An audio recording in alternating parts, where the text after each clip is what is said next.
Yes, good morning as well as Namaskar, Sat Sri Akal. I am Dr. R.K. Sharma. My YouTube channel is Astronomer Prediction. Please view, like and subscribe. आप view करें, like करें, subscribe करें, थोड़ा आपको अच्छा लगेगा। तो मैं अभी एनालिसिस ऑफ इलेक्शन यूपी 2022 में कर रहा था।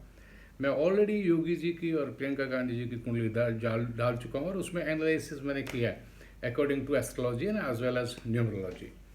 आज मैं Shri Akhilesh Yadav ji, already he was CM, उनके फादर भी सीएम रहे हैं, मुलायम सिंह जी, बहुत great personality of the India. So मैं जो आज डाल रहा हूँ उनके एनालिसिस ऑफ कुंडली कि उनकी कुंडली क्या है। मैं गोचर के ऊपर नहीं डाल रहा हूँ। ये 2022 में जो प्लैनेट्स का गोचर होगा वो मैं फाइनल में तीनों का लूँगा कि हु इज़ मोर स्ट्रॉन्गर। जब मैं स्ट्रॉन्गर डिक्लेयर करूँगा तो it is a hint that who is going to win 2022। In this case Akhilesh Yadav ji की जो कुंडली है वो थोड़ा ध्यान से सुनो। वो जो लगन है उनकी वर्गो है। वर्गो आप समझ सकते हैं जिसका लॉर्ड मरकरी होता है सुपर एंड डुपर। 6, 7, 8, 9, 10 गुरुजी नीच के हो गए बट रिकॉग्निशन में। और मैंने आपको बताया जहाँ गुरुजी बैठते हैं तो उतना अच्छा नहीं करते, लेकिन गुरुजी जहाँ देखते हैं वह बहुत अच्छा करते हैं। As well as 12 means 7th house उनका जो आता है बिल्कुल 6 के नीचे, तो 12 लिखा होता है तो पाइसेस है, वहाँ पे मार्स है। उसके अलावा आपका जो राहु जी हैं वो बैठ गए आपके इट इज़ इन 6, 7, 8 तो 4th हाउस में। और फिर उसके बाद जो स्टार्ट हो रहा है वो सीधा हम जा रहे हैं उनका कर्म is most important. Why because I insist on Karma. तो कर्मा जो है उनका 10 में जो है वहाँ कौन कौन सी प्लैनेट्स बैठी हैं। There are 4 planets. One is Shani, second is Surya, Ketu and Chandrama. Now 11th house which is of profit and gain, वहाँ पे क्या है, वहाँ 4 भी लिखा हुआ है। It is of cancer, cancer का वीनस एंड मरकरी, तो गेन में है। इट इज़ लाइकली चंद्रमा का घर है, बोलते हैं लेकिन अच्छा बोलते हैं, ऐसी कोई प्रॉब्लम नहीं। पर वीनस का रहना ये बहुत बढ़िया है, क्योंकि जो ये प्लैनेट्स मैंने एक्सप्लेन किए उसके अंदर आपने देखा होगा कि वो वर्गो है पहली बार, 7, 8, 9 खाली हैं, 10 में गुरु है। उसके बाद आप सीधे आइए 11 खाली है, 12 में जो है उनका मार्स है और जो 3 दृष्टियों से देखता है, राइट। तो उसमें क्या है कि 4, 7 और 8 उनकी 3 दृष्टि है। गुरु जी की दृष्टि 5, 7, 9। अगर मान लो 5वें में है तो 5 के बाद 6, 7, 8, 9, 10 सीधा कर्मा में गया। उसके बाद नेक्स्ट आपका 7 है तो it will go to 11, 12 and then it will go to lastly लगना। तो कहने का मतलब है कि जो आपका 11th है वहाँ पे भी गुरु जी का है, क्योंकि सीधी 7th हुई है। और फिर जब 8th और 9th तो सेकेंड हाउस। कहने का मतलब ये है कि उनका जो गुरु का है जो एस्पेक्ट कर रहा है वो super and duper, no problem. But क्योंकि नीच का है तो थोड़ा सा वहाँ पे है। But at the same time Mars is in 7th house. It means वैसे भी वो पाइसेस का है और मार्स भी 3 दृष्टि से देख रहा है। तो इसका मतलब ये हुआ कि उनकी कुंडली में कोई ऐसा वो नहीं है, कुंडली में अच्छा है, सुपर है, डुपर है। लेकिन एट द सेम टाइम मैंने अभी आपको बताया कि उनके कर्मा में सूर्य शनि का मतलब समझ गए आप, बाप बेटा।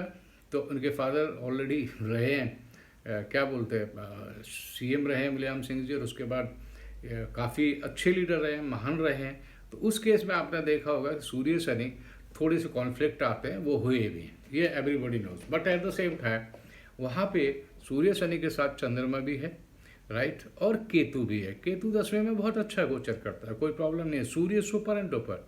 हाँ ये जरूर है सूर्य केतु, चंद्रमा केतु, तो चंद्रमा केतु और सूर्य केतु इसमें थोड़ा प्रॉब्लम आती है, पितृदोष या जो भी बनता है। But at the same time Shani Ketu is also not too much. But ये डिपेंड करेगा कि जब इलेक्शन होंगे तो उस टाइम पे क्या पोजीशन होगी गोचर ऑफ प्लैनेट्स। तो मैं आपको बताऊं मई के आसपास मैंने लिया है। तो इस केस में आपको मैं बता दूं कि Shani is going to change the position, because Shani अभी कैप्रिकॉर्न में वक्री है। और वक्री का मतलब ये नहीं तो उल्टा चल रहा है, वक्री का मतलब स्लो है। बट ये आपके 22 में जाके, मई 22 में जैसे मैंने बताया, इट विल बी इन कुंभ राशि, यानी it will come in the gain point. अगर मैं नेटरल चार्ट से लूँ तो शनि अभी कर्म में बैठा है, फिर उसके बाद गेन में आएगा। अब ये देखेंगे कि शनि जो कैप्रिकॉर्न में रहा उसमें लोगों ने क्या काम किया, और उसके अलावा फिर वो वैसा ही गेन देगा, क्योंकि शनि अब 11वें में आ गया, राइट।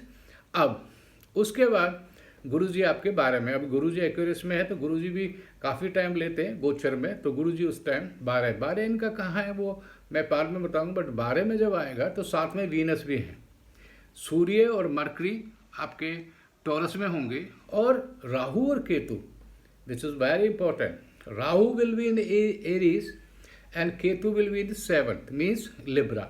अब ये जो मैंने गोचर बताया आपको, अब ये आप समझ लीजिए कि उस टाइम जो कुंडली में जो हमने 3 कुंडली अभी तक एक्सप्लेन की हैं, अगर इनकी पोजीशन अच्छी रही, जो गोचर की position, that will effect the election, that will effect their destiny, that will effect their कि भाई कौन सीएम होगा। तो मैं क्या है, मैंने आपको 3 कुंडलियाँ दी, पहली योगी जी की, सेकंड प्रियंका जी की, थर्ड अखिलेश जी की, मायावती जी की बच रही है।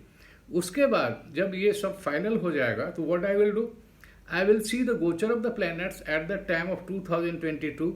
इलेक्शन लाइकली अप्रैल मई जब भी होंगे तो उस टाइम यही पोजीशन होगी, क्योंकि mainly I have to see the Shani, where the Shani is going to gochar in the all 4 kundlis, क्योंकि Shani Dev is the justice and it is the power which is given by Shiva, तो he is very strong. So Shiva के बारे में तो आपको पता ही है कि अगर उनको जस्टिस बनाए तो मेन चीज़ है कि वो किसको कितना देते हैं। और इतना और मैं बता दूं कि आप जब हम कुंडली का एनालिसिस करते हैं फॉर द इलेक्शन और for anybody else, we have to see what is the position of Shani first, secondly what is the position of Guru ji, क्योंकि Guru is also playing a very important, and thirdly Rahu which give the suddenly gain, at the same time what is the position of Ketu and what is the position of other planet. जहाँ तक चंद्रमा जी की बात है वो तो 2.25 दिन में हो जाते हैं, जैसे मान लो इलेक्शन स्टार्ट हुआ 2-3-4 फेज में हुआ तो डेफिनेटली वो चेंज होते रहेंगे, यानी some time it is in favour of this, it is in favour of this, this in favour of this, तो दैट विल डिपेंड ऑन। मेरा मतलब कहने का ये है कि मैंने अखिलेश यादव जी की कुंडली आपको जो बताई, कुंडली में मेरे हिसाब से देयर इज नो प्रॉब्लम, क्योंकि Guru is also in good position, Mangal is also in good position, he is a Virgo, and at the same time if you see Mercury is in gain and the Lagan is Virgo, so definitely वहाँ भी एक strong point बनता है। और फिर मैंने देखना है कि कौन से प्लेनेट हैं जो उनके कर्मा को सपोर्ट कर रहे हैं। शनि तो ऑलरेडी है, इट विल सपोर्ट, सूर्य है तो मित्र है। अब ये शनि बैठे कहाँ है, सूर्यदेव इस टाइम उनका जो 12th हाउस में मीन्स 5 लिखा होगा तभी 6 लगन में आया, तो वहाँ पे उनका बहुत अच्छा वो है। Now see the Ketu and the next is Chandrama is where, Chandrama is in gain, so that is also connected to Karma.